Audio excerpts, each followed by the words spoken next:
And we have the co-chairman, Subhash Anand, who is the associate professor in Delhi University Department of Geography.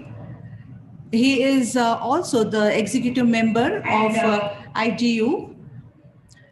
He has been awarded with Rajendra Prasad Award of Educationist Forum of India, and also he has been awarded Dr. Ambedkar Award.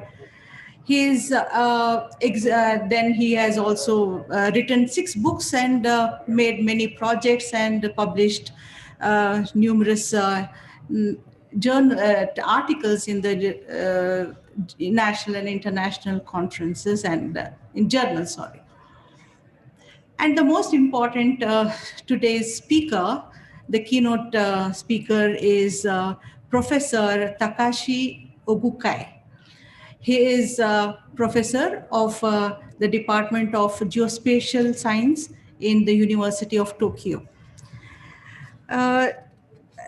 His introduction is not a brisk task for me because it is quite a huge amount of work which he has produced during his tenure.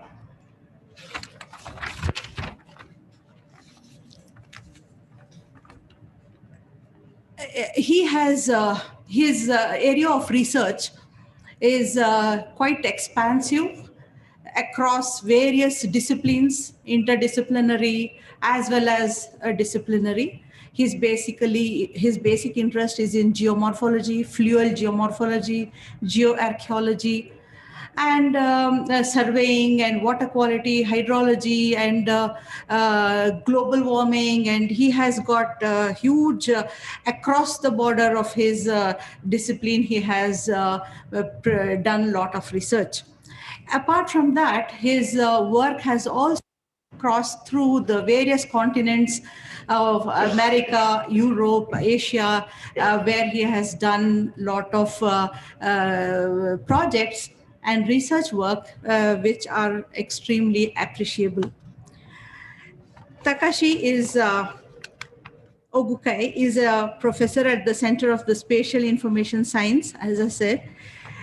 He received his PhD in geography from the University of Tokyo and broadened his experience at the University of Arizona, Colorado State University, and the Center for Ecology and Hydrology from UK. He was also an adjunct faculty of the University of Memphis, USA. He has participated in research projects on fluvial and hill slope geomorphology, geomorphometry, geoarchaeology, water quality, earthquake hazards, marine geology, land use and land cover analysis, spatial databases, and geographical education. He has conducted research in various foreign countries like Bangladesh, China, Italy, Korea, Oman, Philippines, Poland, Romania, Syria, Taiwan, and UK. He has authored and co-authored more than 130 peer-reviewed articles and 30 book chapters. He gave some 20 plenary invited talks at international conferences on geography and geosciences.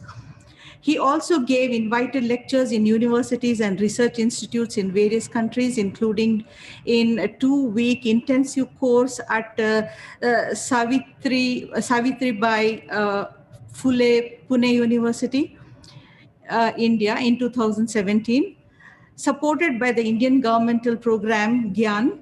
He was one of the editors-in-chief of the journal Geomorphology, Elsevier, from 2003 to 2019. He is an associate editor of the journal Remote Sensing since 2018 and was on the editorial board of several other international journals. He was also served as a reviewer for more than 40 ISI-listed international journals. He is currently an executive committee member of the International Association of Geomorphologists, chair of Hazard and Risk Commission of the International Geographical Union, President of Japanese Geomorphological Union and chair of the board of directors of the Association of Japanese Geographers. He was also president of the GIS Association of Japan. I thank you all,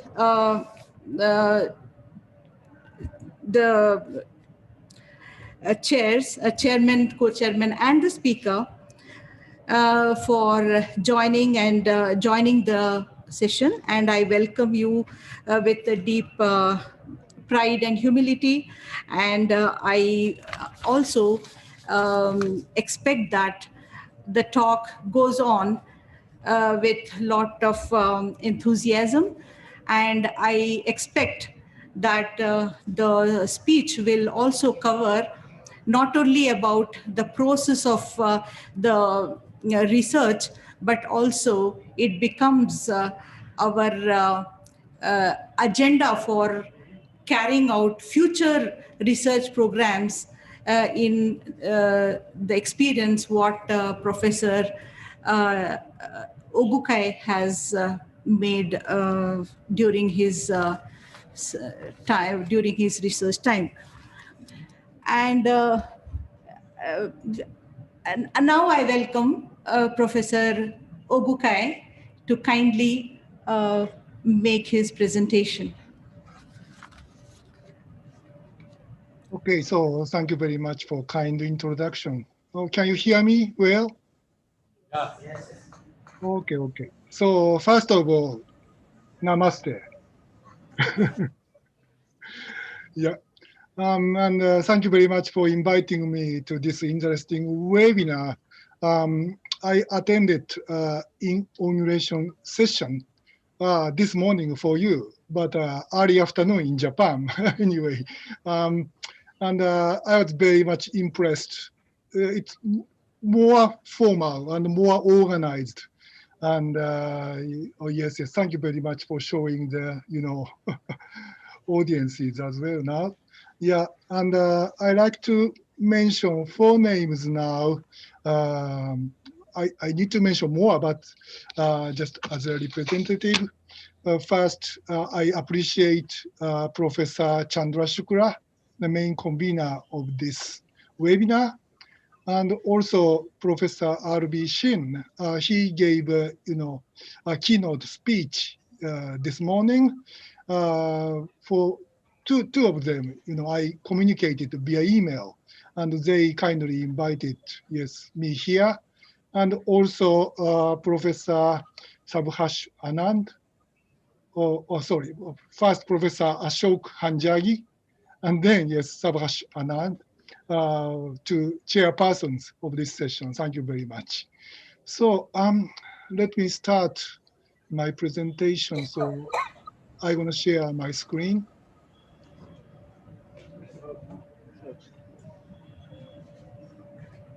Oh, can you see my slide? Yeah, it's visible. Okay, so the title was already announced, Disaster Risk Reduction in Relation to Geography and GIS, Views from Japan. And I'm Takashi Oguchi. Yeah, sorry, my family name is hard to pronounce, so yeah, she said Ogukai. That's one possible way. And some people, particularly, for example, French people say Oguchi instead of Oguchi, but this is Chi, yeah. And I'm from the University of Tokyo, Japan. Oh, no, can I? Okay. And in this webinar, 3 commissions of IGU co-organizers, and one of them is my commission, that is Commission Hazard and Risk. This morning already Professor Shin talked about the structure of IGU, but let me talk a little bit more. And it's one of 40 IGU commissions. And of course, that's focusing on hazards and risks of natural and social disasters. And from 2016 to 2024, I mean 8 years, the chair and the secretary from Japan, I'm its chair, and Professor Masumi Zaiki, she's the secretary. And there are also other 8 steering committee members. They are from Chile, China, India, Italy, Russia, Taiwan, UK, and USA. So there's one Indian, member, and the member is Professor Beena Joshi at the Pune University. She's my, long-term friend. And also from Italy, Dr. Alessandro Mondini, yes, joining to this chairing committee. And I think he's online today. Yeah, he even attended to, inauguration session, although it's quite early in the morning in Italy. So, and yes, and this is a picture. Yes, yeah, I gave intensive course thanks to the GIAM program in the University of Pune, and this is the inauguration session there. So you can see Professor Beena Joshi. I think many of you know her. Yeah, she's on the left, and I'm on the right. And this is Dr. Alessandro Mondini from Italy. In 2018, there was an IGU conference in Quebec City, Canada, and there was a hazard and risk session organized by our commission, and Alessandro and I were chairpersons. So while I was chairing, Alessandro presented his paper, and I took picture from the chairman's desk like this way. And later I noticed Alessandro did the same. So this was taken by Alessandro, and I was speaking, like this. And I show one slide, yes, at that time, and now I'm going to show the same slide today again. And this is a slide. This shows the concept of hazard and risk. So maybe some of you heard of this one. Risk of natural or social disaster is a function of three components: hazard, exposure, and vulnerability. And the hazard is the cause of disaster, like rainfall, earthquake, or explosion, something like that. So this one is quite often related to physical geography. For example, rainfall, earthquake, or extremely dry conditions, something like that. So we need a knowledge from physical geography. And vulnerability, yes, it says also coping capacity. This is so much to do with the human geography. This is because this is related to social structure. Some societies are more vulnerable to risk. Some societies are stronger like that. And exposure, this one is very strongly related to distance from where hazard is happening. So for example, if big earthquake happens, if you are close to the epicenter, then you will be affected very strongly.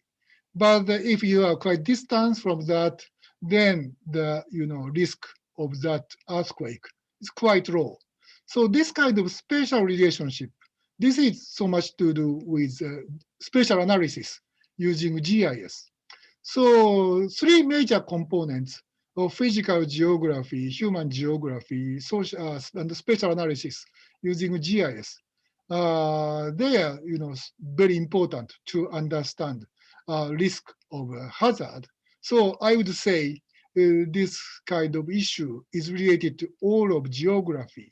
So our commission, hazard and risk, we believe we are doing one of the core parts of geography. Okay, and today's webinar, the main topic is geospatial technology. So in the case of geography, the GIS is the representative of geospatial technology. And you may have heard of this one. The GIS was invented by Dr. Roger Tomlinson in Canada. And I captured this in 2000 when I was using Internet Explorer or the web browser. And at that time, Roger Tomlinson got award that is called Order of Canada. this is one of the highest award in Canada. The reason is he invented GIS. So he is often called the father of GIS. And that was in the 1960s. And he defined the concept of GIS and established its basic structure. Yeah, like use of vector and raster data, and also overlay of layers, these kind of things. And as you know, yeah, they are still used even today. So it's really a basic, fundamental things for GIS. And this is a paper, one of the earliest paper where the term GIS was used. So this was written by, of course, Roger Tomlinson in 1968. The title is A Geographic Information System for Regional Planning. And you can see the name of his affiliation, Department of Forestry and Rural Development, the government of Canada. So he was the government official, and he was especially interested in development of rural areas.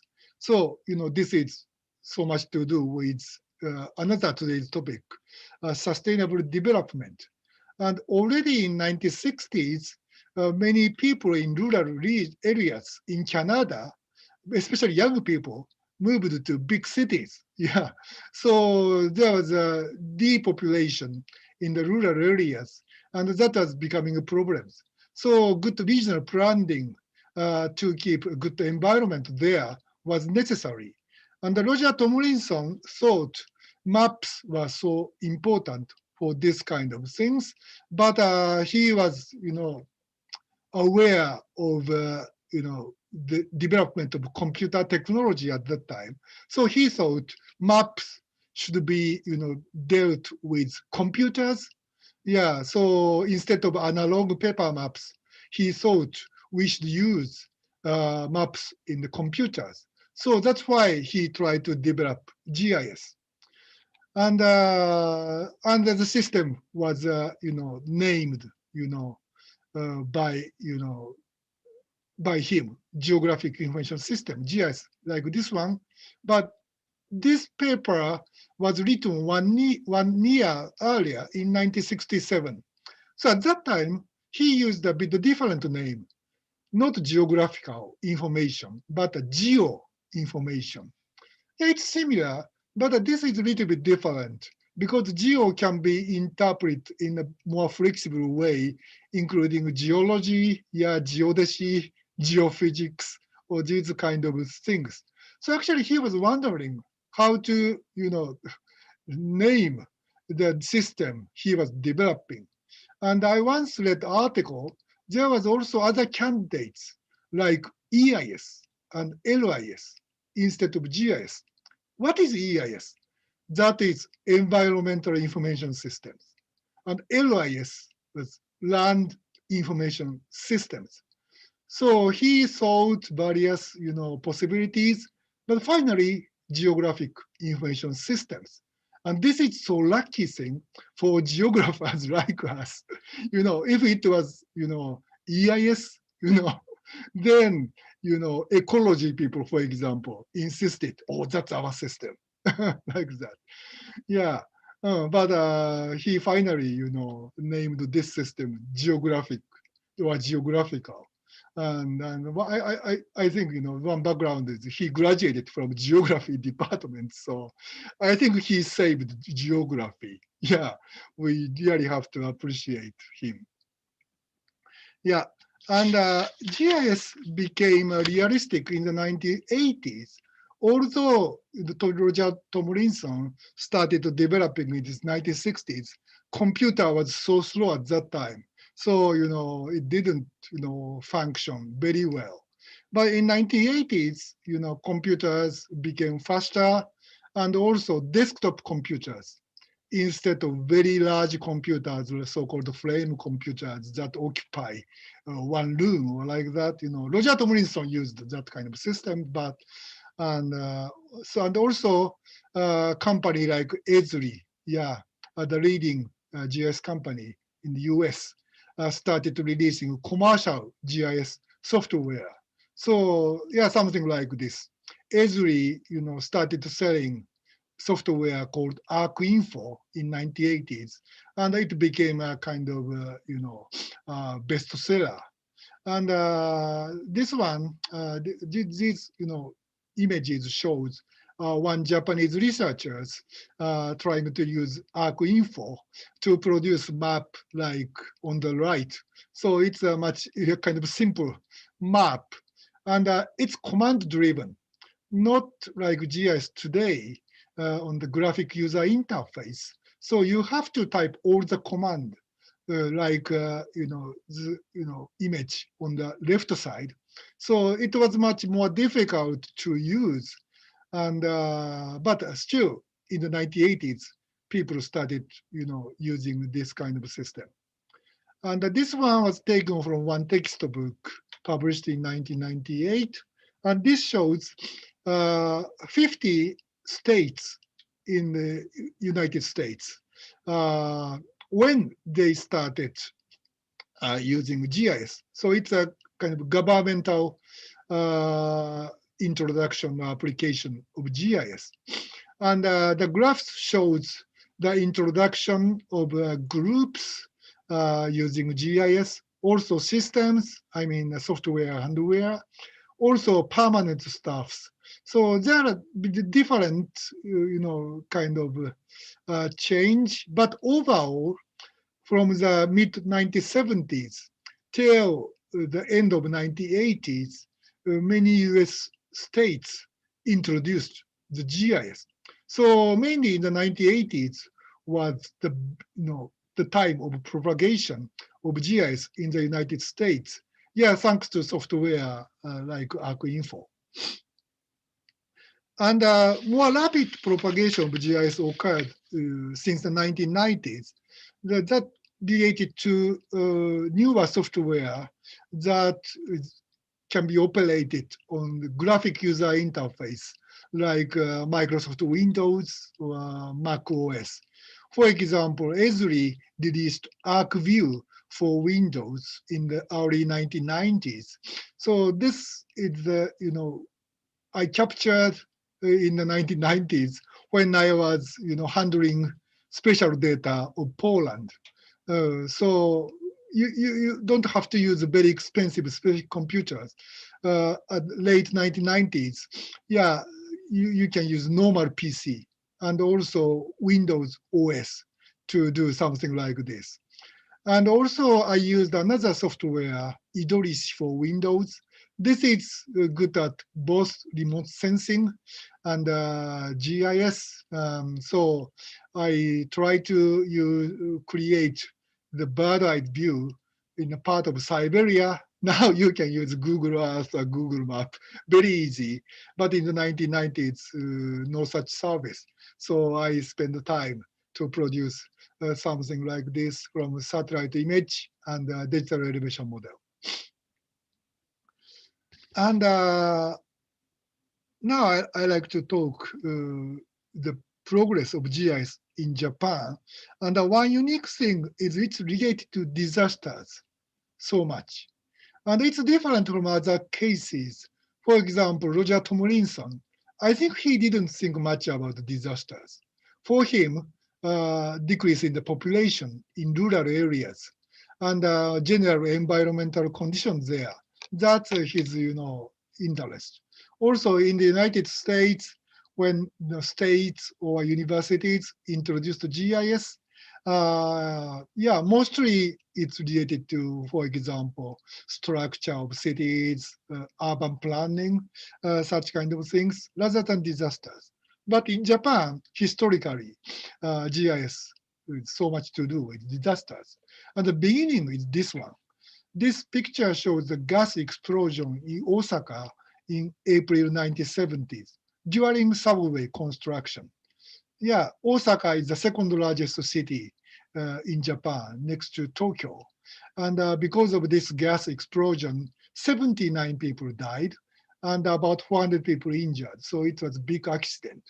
So they were making subway at that time. And on the road, they put many iron plates so that the road can be used still for traffic. But if necessary, they open, remove these kind of plates, and so that they can enter the underground. But because of explosion, now you can see these iron plates, yeah, like this picture. And the cause of this one, because gas pipe location, there was a company, there's a company, Osaka Gas Corporation, and they put many, gas pipes underground, and they had maps showing the location of the maps. But that information was inaccurate. So during the construction, they thought there's no gas pipes there, but actually there was one pipe, and they cut it by mistake. So there was a leakage of gas, and little by little, gas filled that void space underground, and it got fire. So that was.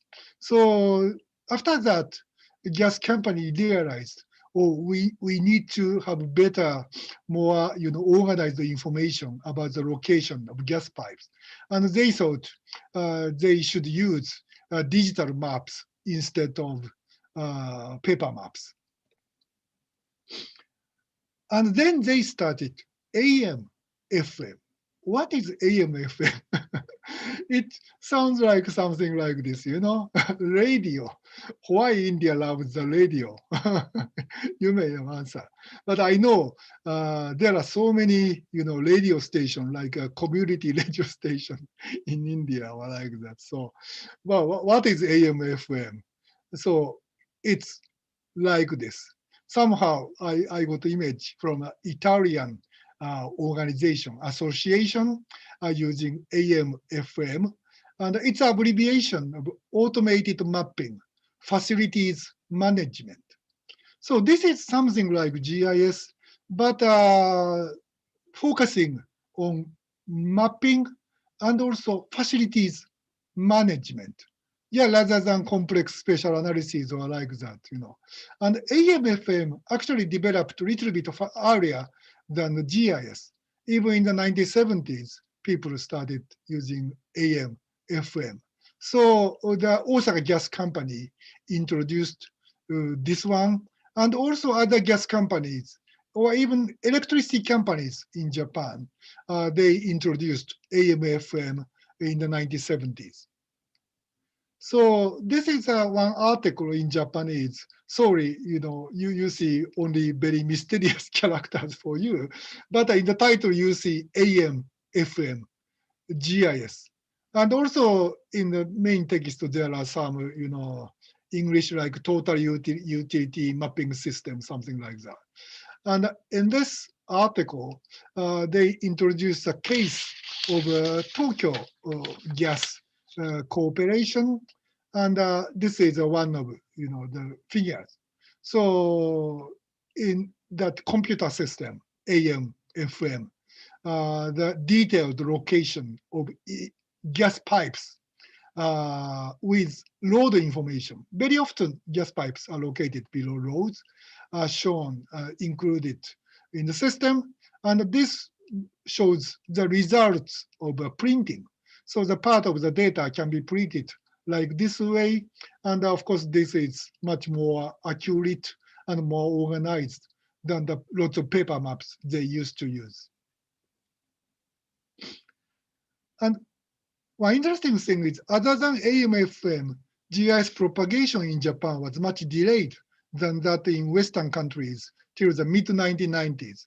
As I said, in the US, in the 1990s, GIS was propagating rapidly. But in Japan, this happened much later, about 10 years later. Why? And the delay was unrelated to economy and technology.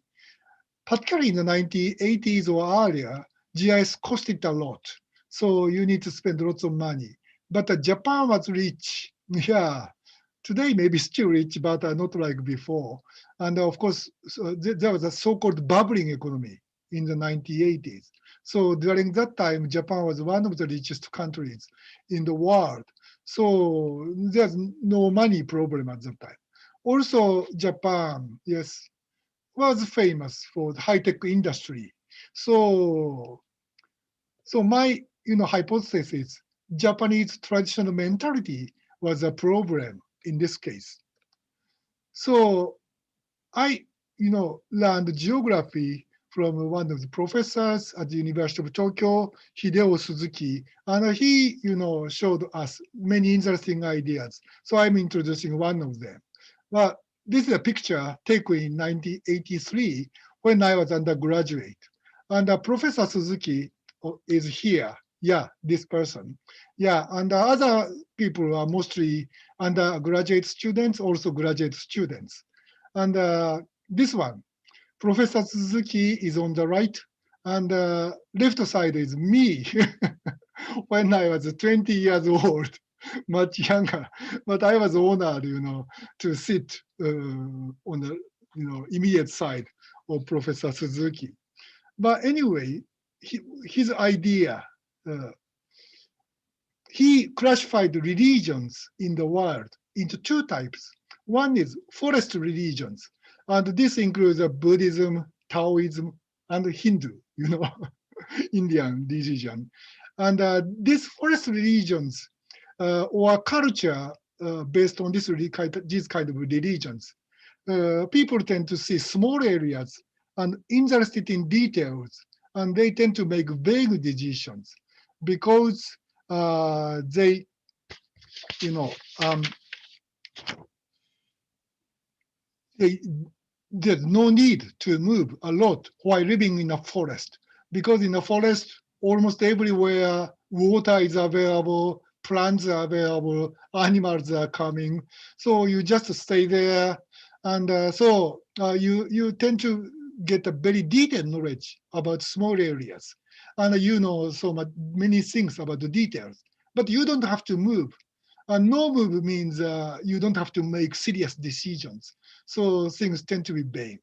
But in contrast, there's another type of religion, that are desert religion. And the Christianity, Islam, Jewish, they are originated from the Middle East, where the deserts, environment existing. And people there tend to see large areas.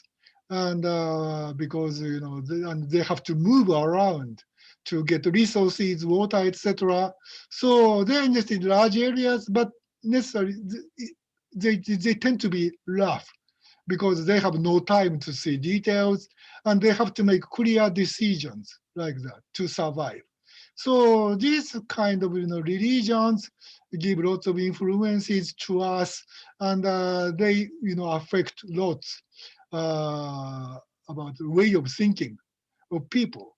So this gives some kind of cultural differences, also philosophical differences between societies. And my views, additional views over Professor Suzuki's idea is Japan is a very strong case of the forest type because it's thickly forested. And it's an island country with less contact with other countries. And even, Japan closed the country from 1639 to 1854. Very, small influence from outside. And also even within Japan, it has many mountains and forming many separated areas. So people tend to stay in small limited areas traditionally. And that is why Japan has tradition of very detailed products. For example, Sony company in Japan developed Walkman, very small cassette recorder, portable recorder.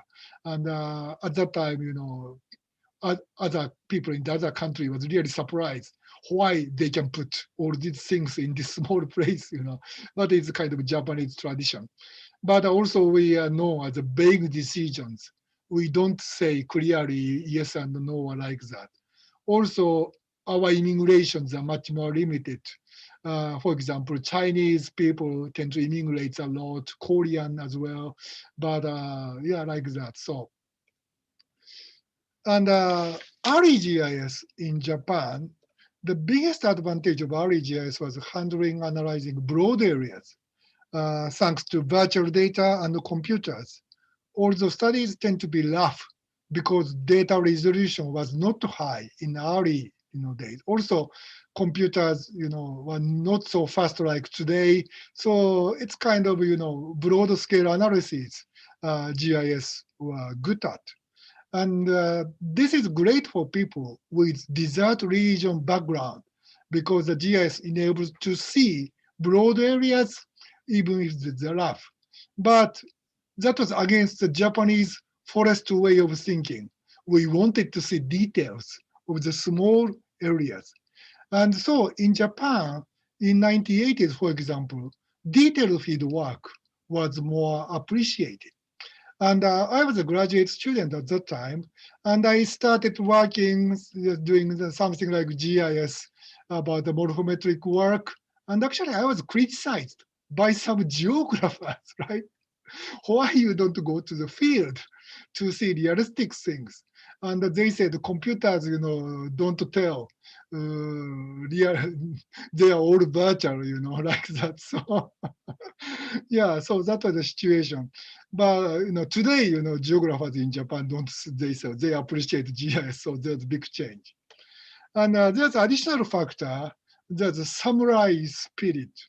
I think some of you saw this movie, The Last Samurai, and Tom Cruise who was the main actor of this movie.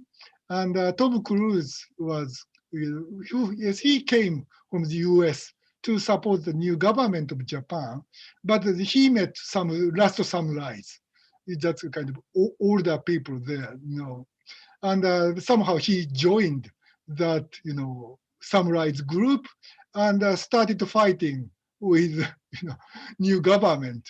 Yeah, instead of supporting the new government. So he was so much influenced by the idea of samurais.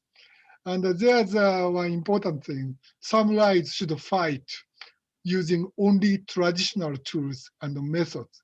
This is one of the scenes in the movie. So this is the last battle of the group of last samurais. And you can see Tom Cruise in the middle. And they only have swords. They don't have guns, because using guns, against the traditional way. But their enemy, I mean, new Japanese governments have guns, so that they were totally defeated after this. But still, they did like this way. So how samurais in the 1980s in Japan looked at GIS.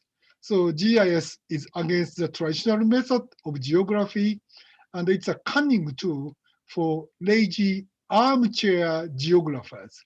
I learned this phrase, armchair geographers, some years ago, and I found this kind of pictures on the internet, kind of armchair geographers. So they said geographers, but they don't go to field and they are sitting on the armchairs or like that. But as I said, the situation changed. And a big change in Japan happened in the middle of the 1990s. And one motivation was this one. In 1994, the US president, released this executive order. And this is about GIS. And this was done by Bill Clinton, president at that time. And the title is Coordinating Geographic Data Acquisition Access, the National Spatial Data Infrastructure. So this is quite often called NSDI. So the geographic data, spatial data, infrastructure of the nation. It's a kind of new concept. Today, it's just a matter of course. But at that time, if you say infrastructure, okay, road systems, water supply systems, they think about that. But the virtual electronic data, they didn't think they are infrastructure. So this is a really big change. And so the US government started collecting high resolution spatial data and started releasing them via the internet.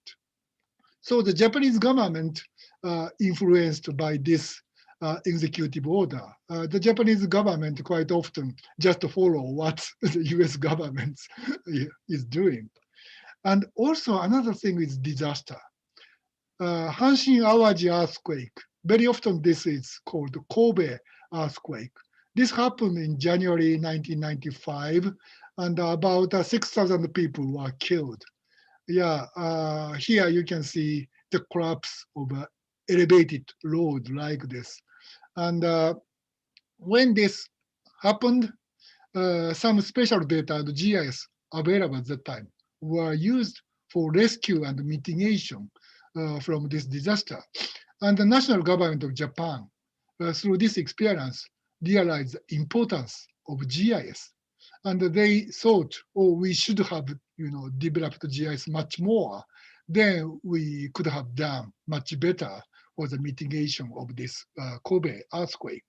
So this, after this, there's a big change in the governmental policy, and lots of budgets actually spent for the development of GIS since then. And 3 years later, at the University of Tokyo, the Center for Spatial Information Science launched. And I'm from this, center. And it's one of the main core academic cores of GIS in Japan. Although, yes, for this center to, put emphasis on, interdisciplinary approaches, we use the spatial information instead of geographical information. Yeah, but still geography is the core part of this center. And this center was founded by Professor Atsuyuki Okabe, a renowned researcher of the theory of GIS. And in 2018, when the IGS conference was held in Quebec City, Canada, he got the IGU's highest award. And I was very proud of this one. I took this picture. So the left side person is Professor Okabe, and the central person is president of IGU at that time. He's also Japanese, Professor Himiyama. And also on the right side, you can see Secretary General at that time is Mike Meadows from South Africa. And now Professor Meadows is the president of IGU. And so after that, GIS was in Japan was developing. And in 2011, I think many of you remember, there was a big earthquake off the Pacific coast of Tohoku earthquake. This is the official name, and but many people say Tohoku earthquake or Tohoku tsunami. And it was very big earthquake, magnitude 9.0. Many Japanese people are surprised. We didn't expect this magnitude like that. And of course, this destroyed houses and buildings like this, but the damage by this kind of problem, collapse of buildings, etc. Yeah, this didn't kill many people. It's in contrast to the Kobe earthquake. In Kobe earthquake, many people, within houses were killed by this kind of process. But instead, big tsunami came on the Pacific side of Japan, and this killed so many people, about 20,000 people. So this was big disaster. And also, in addition, the tsunami affected the one nuclear plant in the Fukushima prefecture, and this caused the release of polluted nuclear materials in the air. So that also caused big pollution. So this is another big problem. And after that, there was a movement, activities related to GIS. For example, some volunteers who's good at GIS. Yeah, maybe some of you heard of FOSS4G. For example, these kind of people, international people, developing free software called QGIS, etc. And in Japan, OSGO Japan, they promote, the people belonging to this unit promote such kind of free GIS activities. And they launched this site just one day after the big earthquake. And it's called Shinsai Info. Shinsai in Japanese means earthquake disasters. So this is a website, and this is for real-time information exchange. So affected citizens can see information on the map. You can see number of information like where you can get food, or where you can obtain medical cares, or like that. And also citizens can upload their information. So this is very useful for the, real-time support, because many people lost their houses, and very difficult to obtain food and etc. like that. And also government started collecting data about disaster and distributed data using WebGIS technology. For example, this shows the distribution of radiation dose from that Fukushima nuclear plant. So there was the wind from southeast. So the nuclear plant is located on the coastal area, but you can see very high dose toward the northwestern direction like that. And the red color shows the very high dose, and the blue color shows the low dose. This is the situation in May 2011, 2 months after the disaster. And they continued to monitor the situation. And this is the situation in November 2019. It became better, but still in some places you can see relatively high radiation dose. And yeah, Professor Shin in today's morning session introduced this Sendai framework for disaster risk reduction. And Sendai is a city, name of the city in northern Japan. And the Sendai city was affected by also tsunami in 2011. About 900 people were killed there. So in 2015, many people gathered international meeting in Sendai, and they made this framework under the United Nations. And there are in framework, there are some things related to GIS and framework 24F to achieve disaster risk reduction. It's important to promote real-time access to reliable data, make use of space and in-situ information, including geographic information systems, GIS, and use information, etc. And there's another part to achieve DRR. It's important to promote the conduct of comprehensive surveys, etc. But here they mention about maps. So maps, of course, it's related to geography, yeah. And this is taken from the website of the city of Sendai. So that city was affected by tsunami, but now they have a hazard map for future tsunami, possibilities. So you can see two colors along the coast. So they, if the tsunami, is expected, they make announcement of 2 levels. So for low level tsunami, people in the red area should escape. But for high level tsunami, people in both red area and the yellow area should escape. And particularly after 2011 disasters, local governments in Japan have produced many hazard maps, not only Sendai city, but so many local governments. And of course using GIS, and distributed them via website. Also, sometimes they printed maps and sent them to all the houses. So that's really good thing. But we noticed one problem about the hazard maps. This is a case in October 2019. A big typhoon, number 19, came to Japan and a lot of flood disasters. And this is the case of Nagano City in central Japan.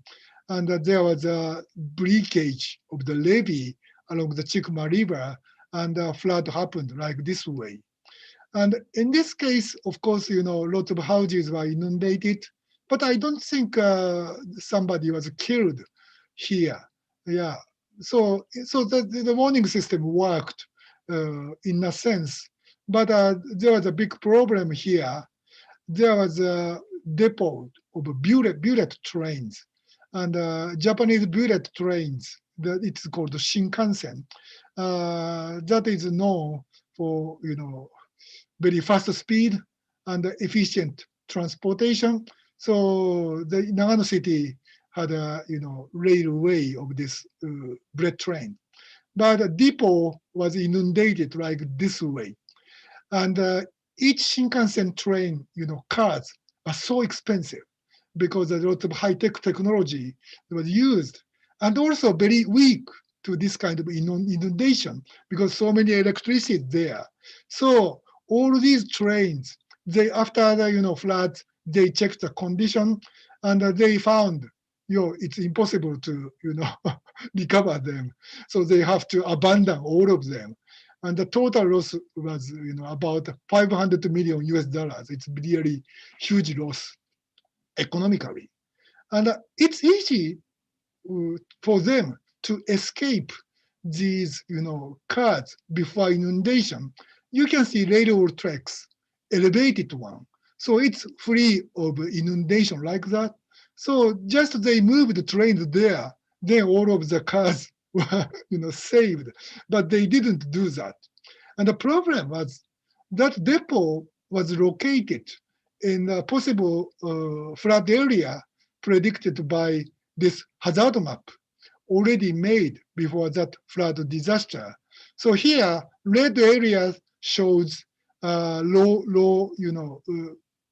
depths of flooding, and the blue area shows high depth of flooding when the levee breaked. But the depot was located in the blue area. So the problem was this was released by the government beforehand, but the railway company people didn't seriously think about that. So that was a problem. And we saw similar examples with recent flood disasters in Japan, predicted by the hazard maps, but no, appropriate actions were taken. So in this sense, education on how to use utilize hazard maps effectively for disaster reduction is very important. And our latest thing is in 2022, a new subject, general geography, will be compulsory in Japanese senior high schools. Currently, geography not compulsory in senior high schools. It's compulsory in junior high schools, but senior high schools. And senior high schools, about 99% of Japanese students enter.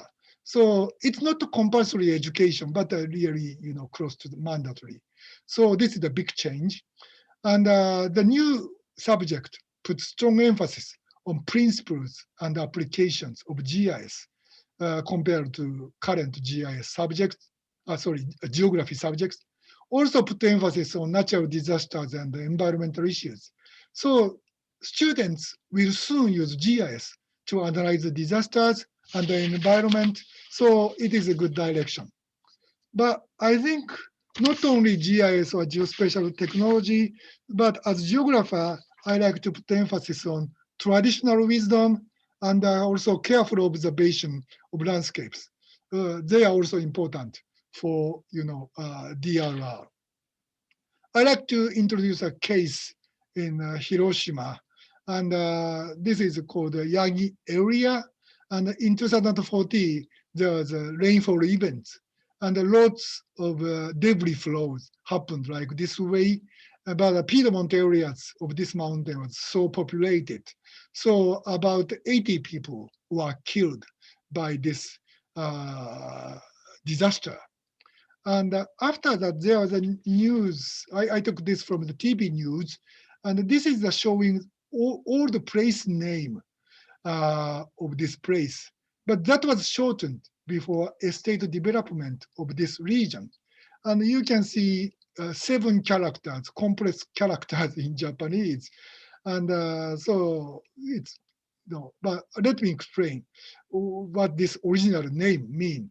First 2 characters, yeah, this one pronunciation is Yagi. And this means narrow valleys, maybe with trees. So this doesn't have a bad meaning. And Yangi is a very popular, in Japan. Actually, one of the common family names in Japan. If you are interested in electricity, you may know this one, Yangi antennas. Or even if you don't know the name, you probably saw this kind of antennas for TVs, etc., particularly common in the late 1990s, latter half of the 20th century. Why this is Yagi antenna? Because Professor Yagi in Japanese university developed this one in the earlier half of 20th century. So that's why this is called the Yagi. So this is okay, but next three characters, Jarakuji. This means snake falling place. And in Japan, we know snake means debris flow. Why snake is debris flow? This is a part of the affected area. The red line shows the watershed of one debris flow, but you can see a kind of snake pattern like this red line. So if debris flow occurs, that will go down in the little bit winding valley and taking off the vegetation. So after that, people look at the mountain, then they think, oh, big, snake fell down along this valley. So this snake falling place, this is really indication of debris flow. And final two characters. This is Ashidani, but this means bad valleys. So if the original name, if you hear this one, snake falling place, bad valleys, so you don't like to live this place. But the name was shortened, unfortunately, only Yagi. So this is called the Yagi area. So people didn't think the possibility of disasters or like that. And the estate company developed new residential areas. Oh, that's a problem. And another thing is a prediction based on geographical knowledge, even if you don't know the local place name, should have been made. So this picture, this is a website of the Geospatial Information Authority of Japan. So you can see coalescing alluvial fans in the Piedmont areas, and they are totally non-dissected. So this indicates even these fan surfaces are developing today. So there's possibility of a sedimentation here. So if you know geomorphology like that way, they can predict the possible disasters, and they may say, please do not develop the disaster areas like this picture. So this is one thing. But another thing is, if you even look at the mountains, they totally forested before the debris flows, but you can even see scars of past landslides if you look at this carefully. For example, if you magnify this part, you can see a bit of pattern like this. And I think this is a elongated scar of landslides, also a little bit of eroded area below. So this kind of knowledge is really important. Okay, I have maybe 2 or 3 more slides, so finishing, so excuse me. Professor Oguchi, I think we are getting late. Next session as well. Hope now you can conclude. I believe so. Yeah, I'm finishing, I think, 2 minutes. Thank you very much. Yeah, finishing 2 minutes, excuse me. So what I like to say is geography matters. This is a textbook written by the US researchers in the UK. And but every company, famous GIS company, often use this phrase, geography matters. So of course it's important for geospatial technology, GIS, etc. But as I said, traditional wisdom and general knowledge is also important. So this is the final slide. I'm talking about the Japanese case only today, and I hope there are some implications, some useful information for Indian people. So, but like this picture, what is important is we collaborate and exchange information and communicate friendly. That is a really important step. So Yeah, so thank you for your attention. This is a picture when they took me at the Pune University. Yeah, I'm Japanese, but at that time I was feeling like Indian. So thank you very much. Yeah, I would like to thank Takashi Oguchi, a professor, uh, Tokyo University from Japan. You have delivered a very interesting theme, which is very relevant as we compare to our theme of this international webinar. It was very wonderful talk. Probably we know about Japan. Japan, you are the people who are very strong because you are a model for others, because we have seen since history, if you look at in Japan, the Japanese have faced very great disasters. Now, Hiroshima, Nagasaki, there was nuclear bomb blast. Then you came out of that, you faced that, and probably might have used least tools there. The GIS and geospatial technologies were not available at that time. And after that, you have a series of disasters that you have faced, whether they are cultural or physical, like a Fukushima nuclear plant. Then we have Osaka, that gas leak.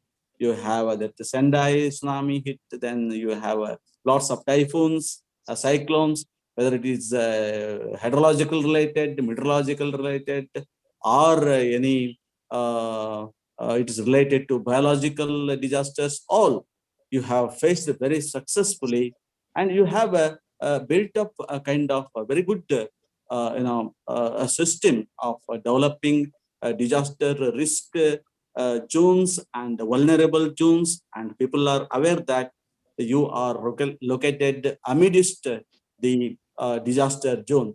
I know the Japan is located in a ring of fire, which is a disastrous zone itself, because the Pacific area, the edge of the areas, they're all entitled to have lots of volcanic activities, earthquake activities, tsunamis, and the subtropical cyclones and all that. But the thing is that other countries, like developing country India, we also coming up to address the powerful disastrous things in India.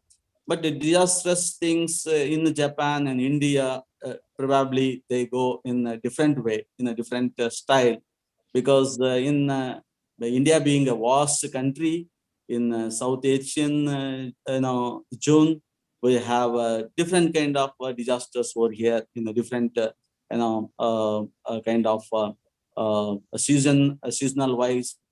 In coastal zones, we have cyclones during winter seasons. Then we have droughts in summer season, especially middle of India. There are some rain shadow area or hinterland areas and all that. Almost 27 states of 29 we experience disasters, especially droughts, sunstrokes, and all that. At the same time, we also have a lot of floods in northeastern states, especially the belt of the rivers were there, and we do have some kind of the winter disasters. All these kinds we are able to face these disasters. But only thing, probably we have two things to be taken care over here. One is the risk zones. We have to identify those zones based on the spatial technologies.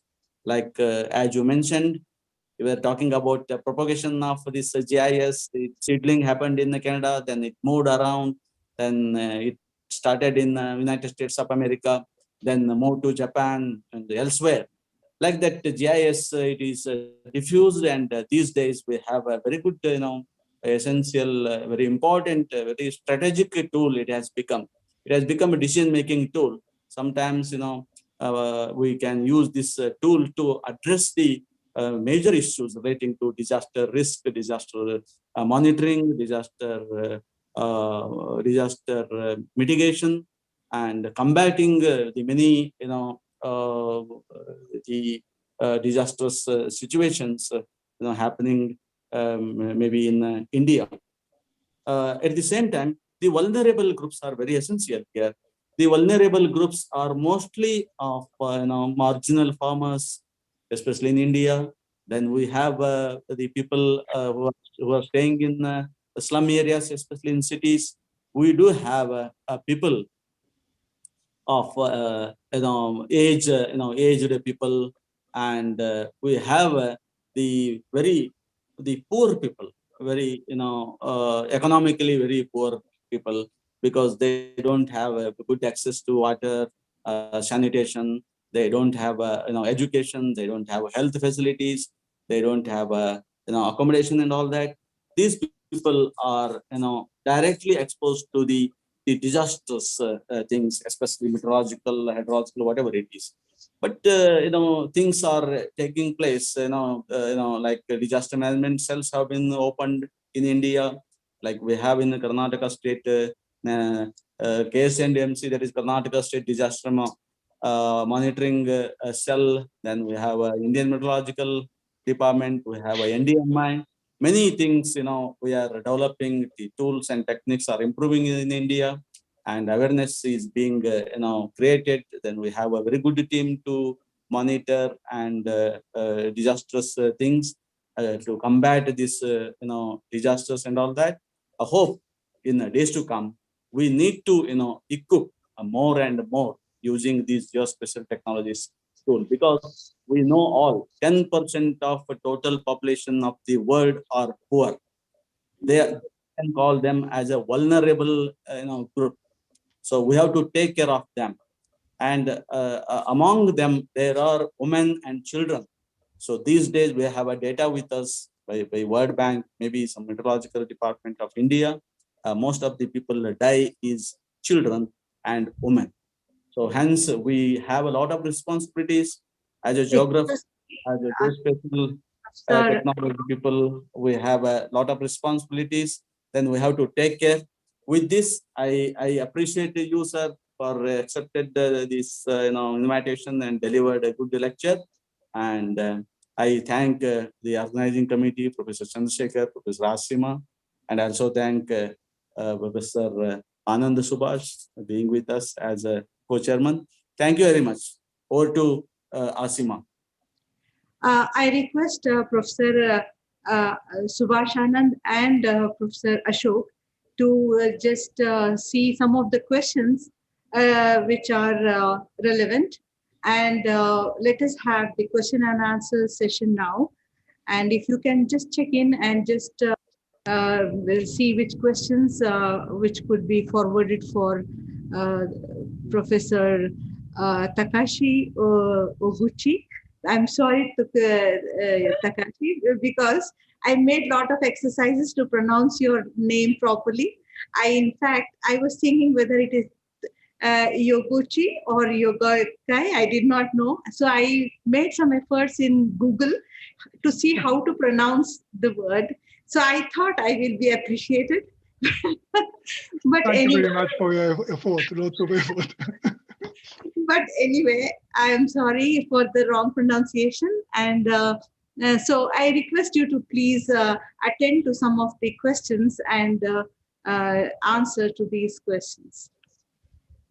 Yeah, and sorry, I maybe talked too long. I didn't expect, this, questions and reply, because this morning, Professor Shin, there's no time for questions, but it's a keynote, so mine is, more informal. So okay, I'm happy to answer. That means we are all very happy with your presentation, and so. That is the reason why the questions are not there. We have understood you so well. So probably the participants are all satisfied with the presentation. And I request Professor Subhash Anand to just speak a few words regarding the technical session. Okay. Thank you. Thank you very much, Dr. Asima. Thank you.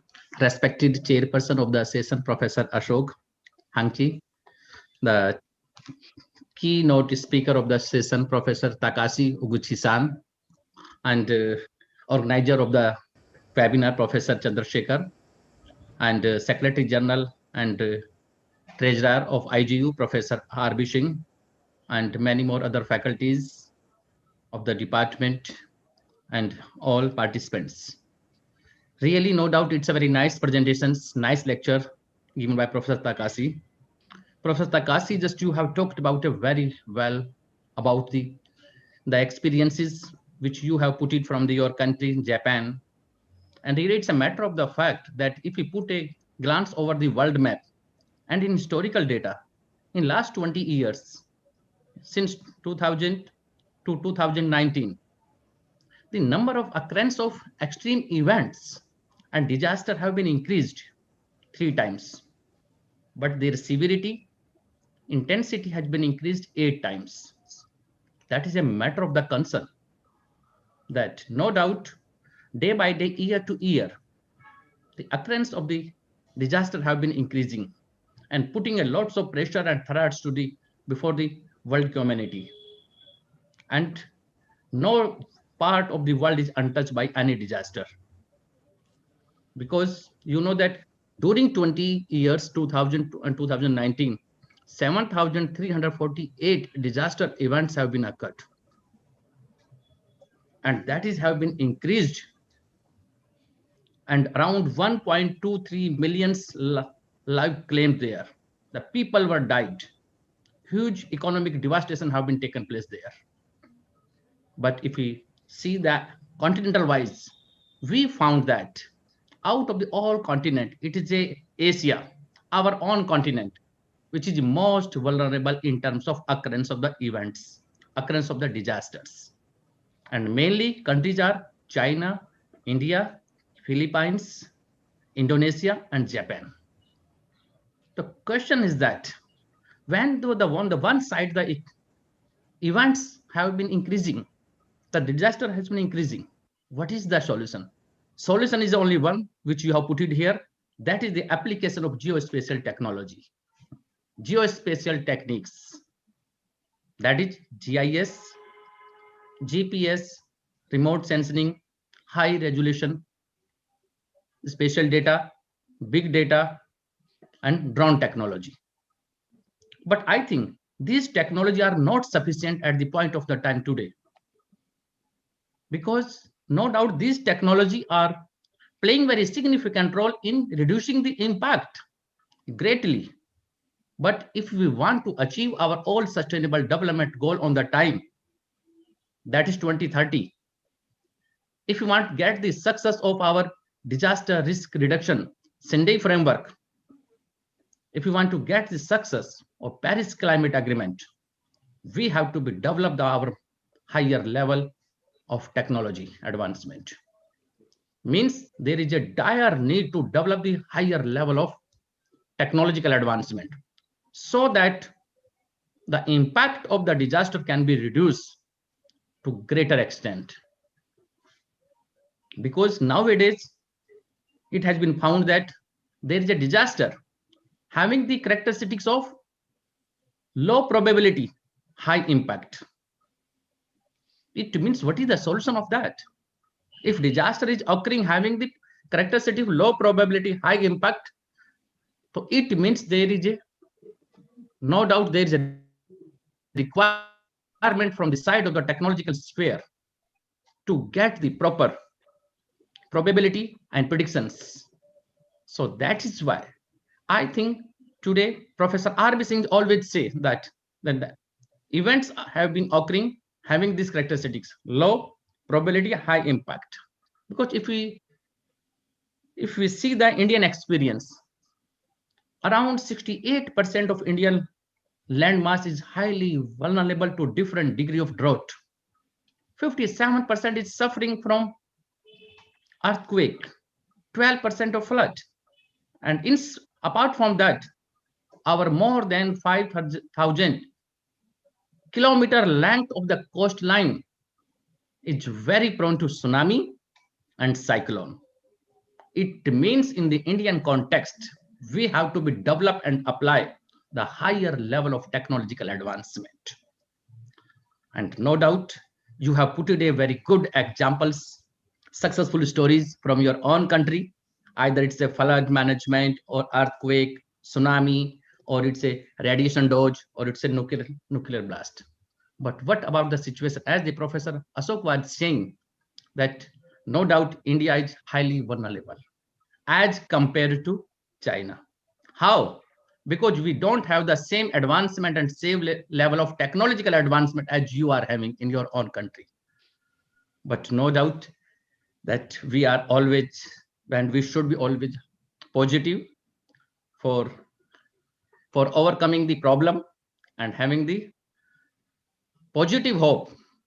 So that is why from my side, I would like to say that there is a dire need to develop the higher level of technological advancement during all the stages of the disaster, either it's a pre-disaster, during disaster, or post-disaster, or it's any step from the preparedness, preventive, mitigation, resilience, recovery, relief, and rehabilitations.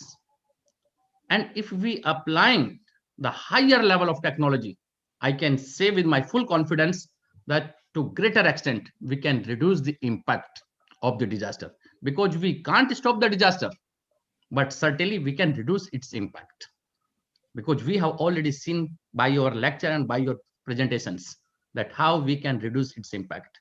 And another one thing that is I'm very happy to know that since 2022, your country is going to be make the compulsory subject discipline as a general geography, having the GIS as one of the important component. That is really good news. Excuse me, Professor Good thing from, Subhash. yeah, Dr. Asima, yeah, it's okay. Yeah, I think it is time. Yeah, is really. But just only. So then from my side, I would like to express my sincere thanks from our chairperson of the station, Professor Ashok, and all participants and also organizers for giving a very nice, excellent, and very informative lecture. Thank you very much. Thanks a lot. Thank you very much. Professor Takashi, I have a small question. What is the role of Japan in terms of, because you are technologically well developed, what is the role in developing softwares in GIS? Okay, the main core engine of GIS tend to come from other places, particularly the United States.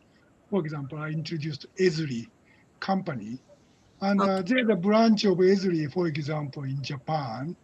And also there are some other companies related to GIS in Japan. But unfortunately, Japanese company, I think haven't developed main GIS engine. But we, kind of modified the engine for various kind of purposes. Such kind of technological contributions are happening in Japan, particularly, to deal with very congested cities or like that, like Tokyo, and dealing with big data. For example, Tokyo area, metropolitan area is the largest city in the world. The second one is Delhi area in India in terms of population. But anyway, so we customize such kind of original engines, and that is a kind of a sub-products of new, and that also contributes to the development of GIS, particularly application-wise. So I think that's the main contribution of Japanese companies in relation to GIS software. Okay, thank you very much. I think we had a very good discussion with a very wonderful and thought-provoking speech by Professor Takashi, Professor Ashok Khanjige, and Professor Subhash Anand. And thank you very much. And I think we are coming to the closure of this session now. I think thank you very much. And we will close the session now. Thank you very much. And thank you very much for the audience for being together for the long session. Thank you very much.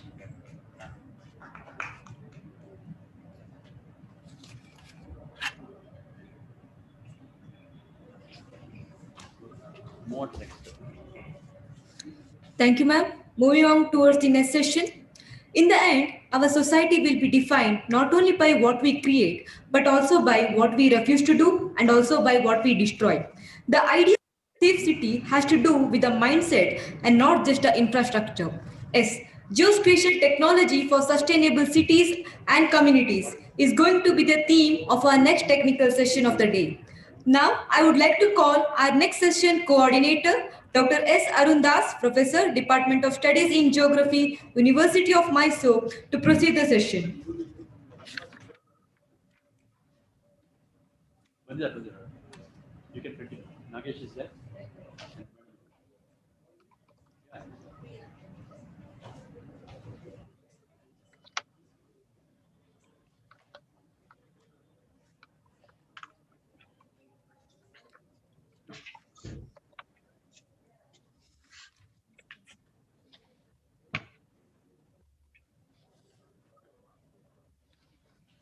So good afternoon, everybody. So we are commencing second session a bit late. That is about 20 minutes. I do not know how we are going to make it up.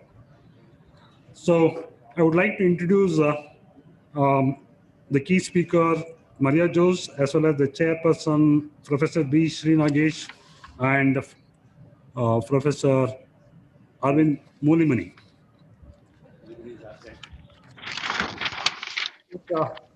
Professor Mulimani, because of his other engagement, is not over online. So I'll be introducing the other two persons. First of all, today's session, this is the session about geospatial technology for sustainable cities and communities. So this session key speaker is Maria Jose. She is a lecturer at University of Santiago de Compostela, Spain. She has teaching experience in Spanish and foreign universities in Galicia, Portugal, Brazil, and Barcelona. She has participated in more than 40 public financing projects and contracts. Among her recent investigations, those related to metropolitization processes, new urban governance, social, economic, and residential vulnerability, the impact of the housing bubble in Spain, and smart cities. She has also developed part of her research in prestigious foreign centers like Norway, Ecuador, Italy, France, and Brazil. Dr. Maria has published numerous books and articles in international journals. She is currently Vice President of the Commission of Urban Geography of the Association of Spanish Geographers, Vice President of the Galician Delegation of Geographers Association, and member of the Steering Committee of the IGU Urban Geography Commission.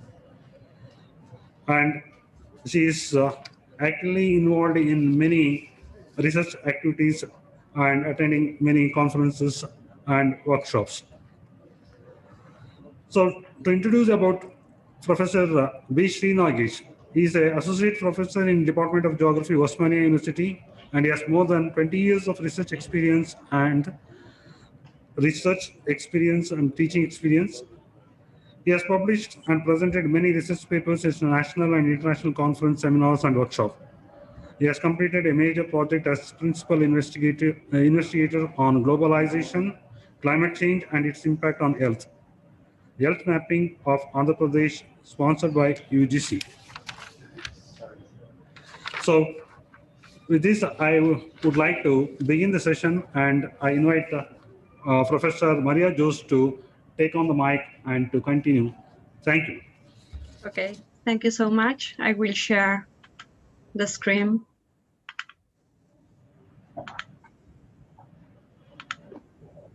Can you see my presentation? Yeah, okay. Well, first of all, I would like to thank the organizers of the webinar for inviting me to be here with you today. The topic I am going to address is geospatial technology for sustainable cities and communities. Today, almost 50% of world's population lives in urban areas, compared to 20% a century ago. The rate of urbanization continues to increase, and if current trends continue, the 85% of world's population will be living in cities by the end of this century. Current urbanization differs between continents. While the urban population reaches 80% in North America and 75% in Europe, it barely reaches 40% in Asia Pacific and Africa. As a result, the higher rates of urban growth are observed in countries with a lower degree of urbanization and clearly thriving economies, with Africa and Asia accounting for 90% of the total growth of cities. Cities condense a large part of the activity directly related to human productivity and innovate capacity. Education and innovation ecosystems flourish in them, and public and private economy agents converge while absorbing the work-age population. The increasing concentration of population and activity makes cities simultaneously the origin and the response to many of the global challenges facing humanity. But cities are as vulnerable as they are powerful. They occupy just 3% of the Earth's land, but account for 60–80% of energy consumption and 75% of carbon emissions. Many cities are also more vulnerable to climate change and natural disasters due to the high concentration of people and location, as we can see in the previous presentation.